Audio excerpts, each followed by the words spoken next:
ನಿಮ್ಮ ಮನೆಯ ಸಂಪತ್ತು ಮತ್ತು ಸಮೃದ್ಧಿಯನ್ನು ಉನ್ನತ ಮಟ್ಟಕ್ಕೆ ಏರಲು ಕೆಲವೊಂದು ಪರಿಹಾರಗಳು. ಐಶ್ವರ್ಯದಿಂದ ಸುಖವಾಗಿ ಬದುಕಲು ಬಯಸುವವರು ಈ 5 ವಸ್ತುವನ್ನು ಬೀರುವಿನಲ್ಲಿ ಇಡಬೇಕು.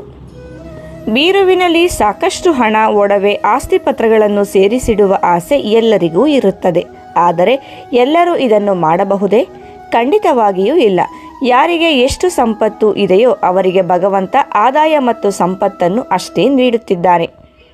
ನಮ್ಮ ಆಸೆಗಳನ್ನು ನಿಯಂತ್ರಿಸಲು ನಮಗೆ ಸಾಧ್ಯವಾಗುವುದಿಲ್ಲ. ದುಡ್ಡು ಕೂಡಿಟ್ಟು ಸುಖಮಯ ಜೀವನ ನಡೆಸಬೇಕು ಎಂದುಕೊಳ್ಳುವ ನಾವು ಇತರರನ್ನು ನೋಡಿ ಹೊಟ್ಟೆ ಕಿಚ್ಚು ಪಡುತ್ತೇವೆ. ಬೀರು ತೆರೆದಾಗ ಅದರಲ್ಲಿ ಹಣ, ಚಿನ್ನ, ಬೆಳ್ಳಿ ಇರಲೇಬೇಕು. ನಾವು ಈ ಆಸೆಯನ್ನು ಪೂರೈಸಬೇಕಾದರೆ ಅದಕ್ಕಾಗಿ ನಾವು ಪ್ರಯತ್ನಗಳನ್ನು ಮಾಡಬೇಕು. ಆಸೆ ಇದ್ದರೆ ಸಾಲದು. ನೀವು ಬಯಸಿದ್ದನ್ನು ಸಾಧಿಸಲು ಅದೃಷ್ಟವೂ ಬೇಕು.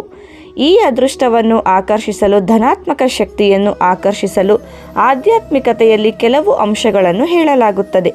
ಈ ಎಲ್ಲ ವಿಷಯಗಳನ್ನು ಪ್ರತ್ಯೇಕವಾಗಿ ಇರಿಸುವುದರಿಂದ ಆ ಜಾಗದಲ್ಲಿ ಬಹಳಷ್ಟು ಹಣವನ್ನು ಸೇರಿಸಿಡಬಹುದು. ಈ 5 ವಸ್ತುಗಳನ್ನು ಇಟ್ಟುಕೊಂಡರೆ ಅಷ್ಟ ಐಶ್ವರ್ಯವು ನಿಮ್ಮ ಮನೆಯಲ್ಲಿ ಉಳಿಯುತ್ತದೆ ಎಂದು ಹೇಳಲಾಗುತ್ತದೆ. ಆ 5 ವಸ್ತುಗಳು ಯಾವುವು ಎಂಬುದನ್ನು ನೋಡೋಣ. ಅಷ್ಟ ಸಂಪತ್ತನ್ನು ತರುವ 5 ಬೀಜಗಳು: ಕಮಲದ ಬೀಜ, ಗೋಮತಿ ಚಕ್ರ, ಕವಡೆ, ಬಾದಾಮಿ ಮತ್ತು ತುಳಸಿ ಮಾಲೆ. ಗ್ರಂಥಿಗೆ ಅಂಗಡಿಗಳಲ್ಲಿ ಲಭ್ಯವಿರುವ ಈ ಎಲ್ಲ 5 ಉತ್ಪನ್ನಗಳನ್ನು ಕೇಳಿ ಮತ್ತು ಖರೀದಿಸಿ. ನಾವು ಈ 5 ಪದಾರ್ಥಗಳನ್ನು ಗಾಜಿನ ಬಾಟಲಿಯಲ್ಲಿ ಹಾಕಿ ಬೀರುವಿನಲ್ಲಿ ಇಡಬೇಕು.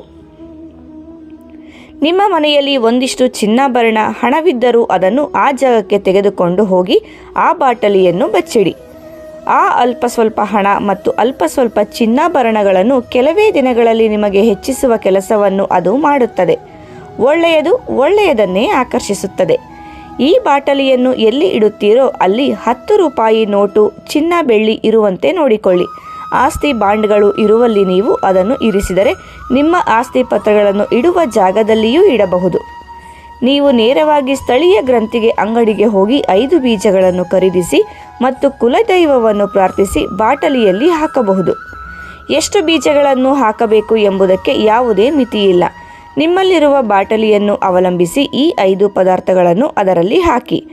3 ತಿಂಗಳಲ್ಲಿ ಏನು ವ್ಯತ್ಯಾಸ ಎಂದು ನೀವೇ ನೋಡಿ. ಈ 5 ಬೀಜಗಳನ್ನು ಬೀರುವಿನಲ್ಲಿ ಇಡುವುದರಿಂದ ನಮಗೆ ಯಾವುದೇ ನಷ್ಟವಾಗುವುದಿಲ್ಲ. ಪರಿಹಾರದ ಒಟ್ಟು ವೆಚ್ಚ 100 ರೂಪಾಯಿ. ಕಳೆದುಕೊಳ್ಳಲು ಏನೂ ಇಲ್ಲ ಅಲ್ವಾ? ಆದರೆ ಇನ್ನೂ ಹೆಚ್ಚಿನ ಲಾಭವಿದೆ ಎಂಬ ಜ್ಞಾನದೊಂದಿಗೆ ಈ ಸಲಹೆಯನ್ನು ನೀಡಿದ್ದೇನೆ. ವಿಡಿಯೋ ಇಷ್ಟ ಆದರೆ ವಿಡಿಯೋಗೆ ಒಂದು ಲೈಕ್ ಮಾಡಿ. ಧನ್ಯವಾದಗಳು.